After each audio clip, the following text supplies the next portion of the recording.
In the first reading of today, we heard the story of the tempting of Adam and Eve, and in the Gospel, the story of the tempting of Jesus.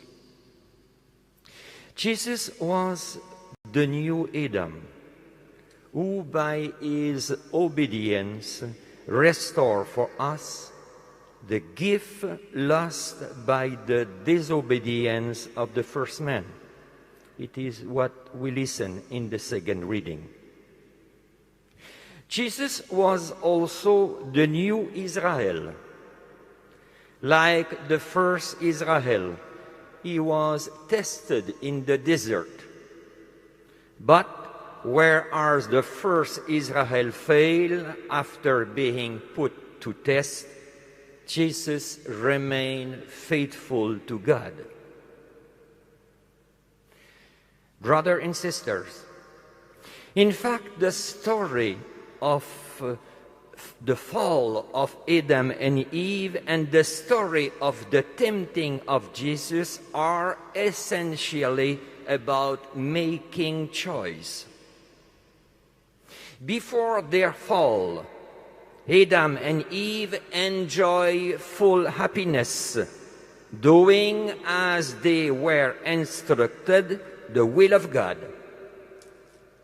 But because God loves them and does not want to enslave them, as He created man and woman, He gave them the freedom to choose. In doing so, God made it possible for them to choose freely to do what is right. But they had also the opportunity to live by choice, to live consciously. They had the freedom to say yes or no to God. Then, unfortunately, they abuse the freedom by choosing to do evil. Brother and sister, we were given by God today the same freedom to choose. All our achievement, all our discovery, and all the height to which we have risen, or all our failure, quarreling, and all our war, and all the death to which we have sung, have been about using or abusing the freedom of choice God gave us. In the desert, Jesus was faced with the same choice as that which faced Adam and Eve, to do his own will or to do the will of God. Unlike Adam and Eve, Jesus made an irrevocable decision to do God's will rather than his own. Concerning us, every day we are faced with choices to do good or to do evil, to choose for or against God. It is clear that we have in us a strain of rebelliousness, a strain of self-centeredness, a strain of short-sightedness, which cause us to make sometimes the wrong choices and lead us to self-destructive behavior. Brother and sister, we have just entered Lent season.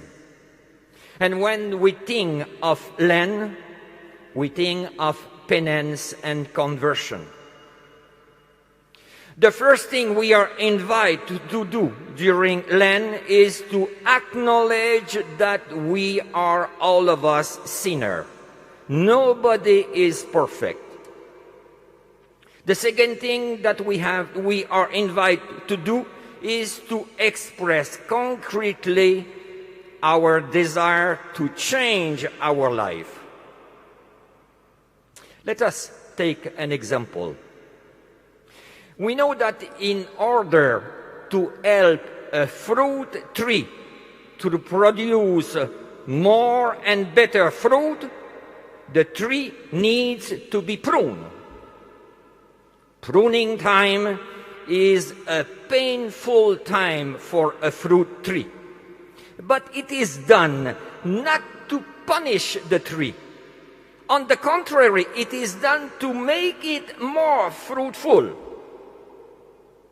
So, for us, Lent is a kind of spiritual pruning time in order to increase our spiritual fruitfulness.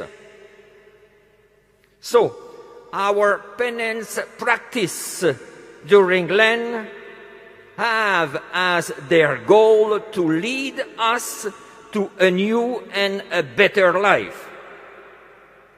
And for our penance to bear fruit, it must result in a sincere effort to change our life.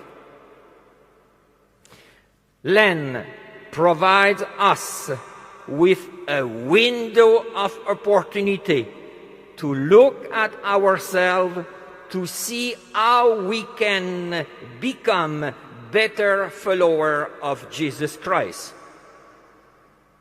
The example of the sinless Jesus battling with Satan acts as a sharp invitation to us to reject temptation of all kinds. But the fact that Jesus won an important victory in the desert did not mean that the war was over for him. Jesus was tempted right throughout his whole public life. His victory in the desert was not the winning of a war, it was only the winning of a battle. And the same thing is true for us. We know that every choice in life must be remade, perhaps many times. However, every right choice makes the next right choice easier. And on the contrary, the real punishment for a sin, the real punishment for a wrong choice is that it makes it more likely that we will commit the same sin in the next time. But at least we know that by forcing us to choose good over evil, temptation have the advantage of making us stronger. Every time one is tempted to do evil, but makes a decision to do good, that makes him stronger. Furthermore, how could we prove our fidelity, then our love, if there was no temptation?